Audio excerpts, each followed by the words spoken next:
Joe Fost, what's going on, sir? How are you today? I'm well. How about you? I'm doing excellent, sir. What, you guys are franchise store? We are. Yep. Chevy and Subaru. Chevy and Subaru. Nice. And is there a store in particular that you're looking at this for growing or is more priority Um, right now? well, I think a little bit of both. I mean, Chevy obviously probably a little bit more than Subaru, but there's a lot of competition in our area. We're outside of the Philadelphia market. We're not really Philly. We're not really Allentown. So, like as far as radio and TV, it's kind of hard. We have two Chevy stores, two larger Chevy stores. One that's like 6 miles south and one that's 5 miles north. Subaru, we got a little bit farther distance between some of our stores. One's like 18 miles, the other's like I think 11 miles, and the third one is probably 8 or 9 miles, something like that. So, and they're not really a big competitor. As far as it goes, though, you guys, it looks like your main focus is more on the new side and then the prime cars or prime customers because you have higher end cars, right? Yeah, we're definitely more of a prime store. We don't have not that we don't have Special Five, but we don't necessarily market or advertise for it. And the majority of our customers are good, solid people. Yep. Yep. Good profiles and everything. A little Yeah. bit longer of a buying cycle with those. And also it's a different strategy altogether. If I'm a guy looking for a 2023 Solterra and I know that I want it to have low miles, under 10,000, and I know I want it to be under 35,000, I'm going to be looking for this car specifically more than I'm going to be just clicking on some random dealership ad on Facebook. So, one thing that we've found over the years of doing this is that you can't just use any cookie cutter strategy to move these kind of vehicles and newer cars, especially when you're dealing with more prime customers.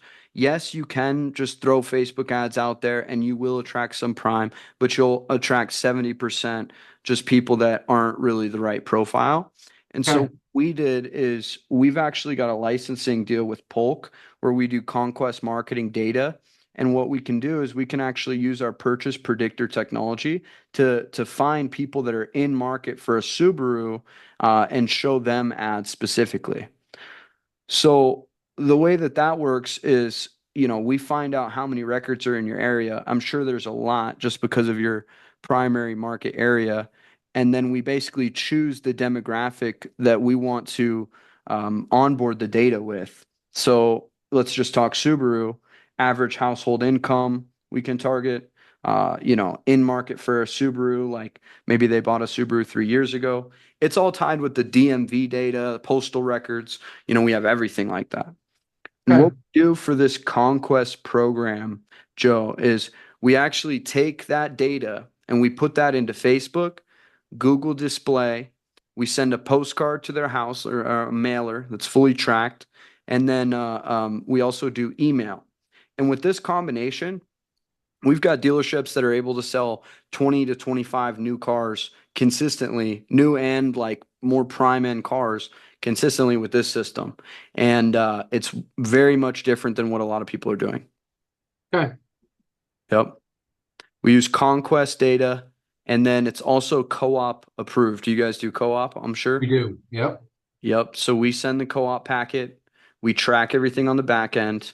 And that is really, I mean, I wouldn't even waste your time. I'd love to tell you about all the different kinds of ads we do on the scaling side, but mainly the ads that we do, and some of the marketing materials you may have seen is more related to that general car shopper, that dealership that's got $12,000 and under units. They got a strong specify department, they got a strong Spanish department, and they have the prime stuff, but they're okay working those small deals.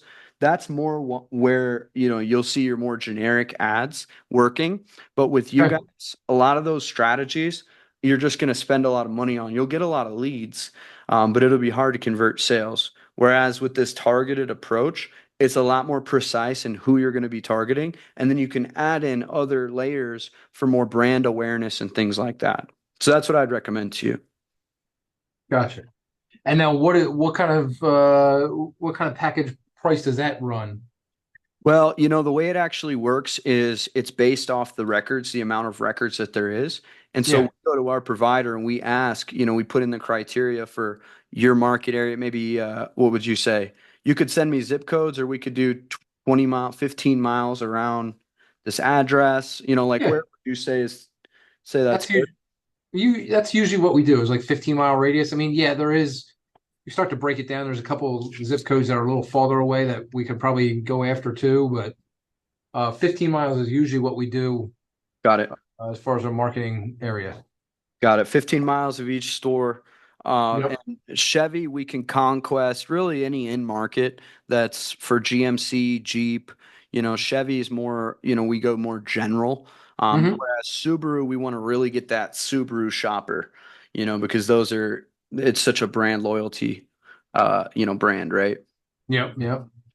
So, and we can target, like you could tell me, hey, we've seen a lot of people that switch over to Subaru from Kias. I mean, we could add that into our data mix. Yeah. So, as far as price goes, just to answer your question, depending on the criteria, we run the amount of active records in your area. We get a report back, and then based on that, I get a per record, rate essentially. Okay. And so I'll pay, between average 15 to 25 cents per record, depending on what we're getting. And then through that also covers your media spend, your Google display, the postcard, and the co-op packet being sent. So Okay. the minimum order level is 2,500, uh, and that's monthly. And the minimum commitment with this program is a 4 month. And even if we don't take on the whole market and get all the records available, you can still start with that 2,500 a month minimum budget order because that's the minimum order they'll let us process, and we can conquest to that data, and you're still going to get results and you're going to get an ROI. It'll just be slower. These are some examples that we've seen with the Conquest program. So Mercedes-Benz of Linwood, $2,300 spent, and this is kind of some of the marketing material. Like this is kind of like in the email sent. We build the Okay. email real nice, and they were able to sell 21 cars over 4 months. So and this is 2373 a month for 4 months. Gotcha. This is the type of creative that we're doing a lot of, and the reason, Joe, you might look at this and say, wow, this is very really vanilla, really basic. It is, and that's because it has to be approved by the co-op. And Yep. we run OEM incentives only on this stuff. There's not a lot of creative flexibility here because of the restrictions that we have through the co-op. However, on our other programs, I'll show you some of the ads we do over there. And, if we're doing one thing for you, it's easy for us to do another. And we've got really cool ads that we can build and run in your area for those higher funnel people, the lower credit people, and just to get your name out there. And that'll be more where we get to put in that creativity, show some color, and show some engaging stuff on social media. This strategy, I wish it was more complicated, but actually, the simple sells. You get this in front of the right customer. Guys looking for a BMW, show him this. He's a customer. I mean, you know, it's just a sales cycle. You're hitting them perfectly where they're at. These guys, 66 total sales matches, $7,800 they put into ads over 4 months, 17 sales a month. And this is like, we've got so many case studies like this. I mean, it's just like the Polk Data. We're an IHS market kit partner in Polk Data. I mean, it's Mhm. just, and you could go through and get your own Polk, but the licensing agreement that we have, it's like a $250,000 application fee. And that's where they give us access to some exclusive tools and also some other data, and we get a better rate. So that's, the whole model of what we're existing under. Got it. Yeah, man. Lithia use this exact system, you know. So, yeah, man. Okay. And Uh-huh. again, you said you are co-op approved too. So like Yep. whatever we do there would be Yep. co-op. Okay. Exactly. Yep. 100%. Geofence, co-op approved. you know. So so for as far as this goes, I'll just get access to the addresses on the website. I'll just use those. I'll pull the market data and I'll see what kind of potential we have.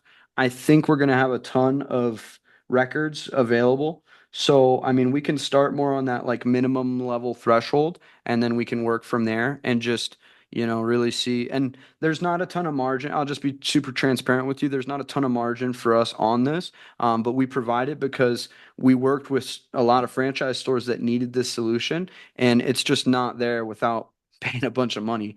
So Hmm. instead of making a huge margin and doing something that isn't going to work long term, I'd rather make less and give you something that's going to be really, really effective long term. So a lot of the cost is wrapped up in the data with that, but it's like we're in an agreement that, hey, we're going to track everything for you, the whole system you're going to have. So yeah, man, I mean, I'll get you the data on that and then I'll send you over an email for both of the stores and tell you what kind of audiences that we have available. Does that sound good? Yeah, perfect. Cool, man. Have you ever tried anything like that? Um, yeah, we got this Mailers. AI tool, and it does same kind of thing, geofencing, and they send mailers. I mean, I don't know. Honestly, it's just not the return on investment that I'd like to see. It's just not. Hmm. I thought the AI was going to be much more impressive, and I don't know. Oh no, man, it's not. It hasn't been impressive for us either. I We've think I think if you're the only one on there, it's great, right? But like once there's more than one or two on, now everybody has the same data, and you're like, okay, well, this is dumb. yeah.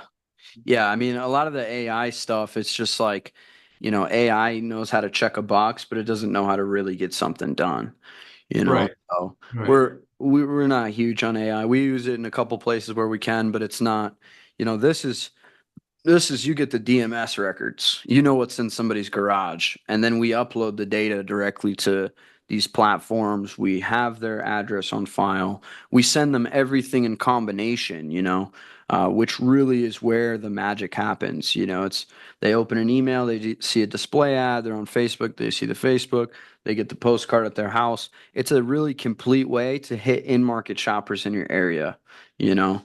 Are you retargeting then too, or Yep, like exactly. ads? Okay. Yep. Yep. We just really So, triangulate this small audience and we just hit them from every angle. all right. So how many touches does the average person get then? It'll be anywhere from 14 to 21 touch points Okay. on the total sales cycle. When you just look at the ads, it can be a lot more than that, depending on, what indicators they're showing. If they're clicking a lot, if they're doing a lot of different things, they're going to get more targeted at them. Okay. Yep. Gotcha. Okay. Yes, sir. And then yeah, if you guys are doing that, it gives you access to, our full scale program. And this is where we do more of the top of funnel, the fun stuff on social media that looks really good. The thing is that your BDC will hate this, your sales guys will hate this until you let it run for a few months and just let the leads pile up and just let people walk in the dealership saying, I saw your videos, I saw you guys. A lot of people, if they think that they're going to jump in and do ads like this and get really, really warm leads, it's just not the case. A lot of people will try to tell you it is, and you will get deals done right away from some people. But about 70%, like you'll get people that, I mean, they weren't on your website, they're on Facebook, and then they see an ad, and some people are confused. So a lot of people like to talk up their leads. I like to talk down our leads because I like to be more realistic. But overall, I mean, we've got like Garden City, this dealership right here. You see how simple this is. We're looking for people who want to be approved for a vehicle in the next 30 days. We're going subprime based. We've also got this great experience. We got testimonials for them. This dealership right here, they sold 18 cars last month from $2,600 that they put into ad spend, and so that's kind of like and the reason I'm telling you that is because they got 400 leads to do that at about $4 a lead. So 400 leads, you'd think they could be able to convert more than 18. Well, they probably are, but the strategy is just volume. Just get them in the email list, get them in the text conversation. And we do pre-qualify those leads as well through our own application landing page that we build for you. And then we redirect them to book appointments. So like this system does work super well. You have people showing up, but it is like still work. The leads have to be converted into deals. You know, it's not like ready to buy leads like our Yeah. Conquest program is. So so our BDC would be receiving each of these leads. Yes? Yep. Okay. Yeah, exactly. But Do what they do you guys connect right to like Vin Solutions? Yep, we just ERP? integrate the leads directly into your Vin solutions. So Okay. your BDC can work them. And what we do, since these are social media leads, they have to be warmed up a little bit. We send them automated text messages and emails from our own system. And then whenever somebody replies, we have a live human that's actually there responding to them via text and then connects them with your salesperson. We're not calling them out. We're just lining them up for you. Hey, this person wants info on this car. Hey, this customer's responsive. Make sure to give them a call. So we just sync in with your BDC. The leads are already in your system, but we've just found that a lot of times we have better success getting a hold of leads with our process than a lot of dealerships do. And so we don't like to leave that up to the dealership on just getting some responses, some systems that we've found really successful, but we still have you guys doing your normal calls and everything. Our system is very customer service based. Hey, have you had a chance to speak with a member of our team? Hey, we've got lots of great inventory down here. How's your day going? You know, and when somebody responds, then we're zapping those over to your team and letting them know, hey, this lead's hot. Okay. Got it. Okay. Yeah, yeah. Cool, man.